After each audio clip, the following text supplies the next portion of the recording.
અગત્યના સમાચાર મળી રહ્યા છે છોટાઉદેપુરમાંથી। જિલ્લા સરકારી દવાખાનાના 54 કર્મચારીઓ હડતાલ પર। 2 મહિનાથી પગાર ન થતા આઉટસોર્સના વર્ગ 3 અને 4ના કર્મીઓની હડતાલને લઈ દવાખાનામાં ગંદકીનું સામ્રાજ્ય જોવા મળ્યું। ડસ્ટબિન પણ ઉભરાઈ આવ્યા।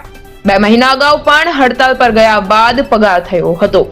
જનરલ હોસ્પિટલ છોટાઉદેપુરમાં વર્ગ 3 અને વર્ગ 4ના કર્મચારીઓ અલગ અલગ ડિપાર્ટમેન્ટમાં કામ કરી રહ્યા છે। Junior pharmacist, lab technician, x-ray technician, ward boy, પટાવાળા, આયા, કુક દરેક વિભાગમાં પોતપોતાની ફરજ બજાવી રહ્યા છે।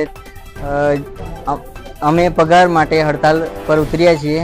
દર વખતે અમારે હડતાલ પર ઉતરીને એક પગાર કરે અને બીજો પેન્ડિંગ રાખે છે।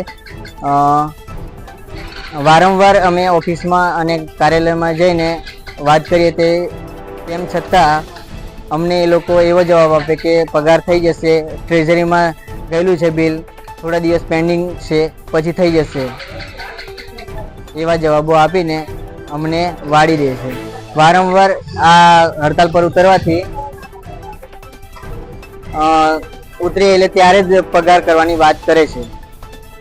Rehan Patel, GTV news, Chhota Udepur.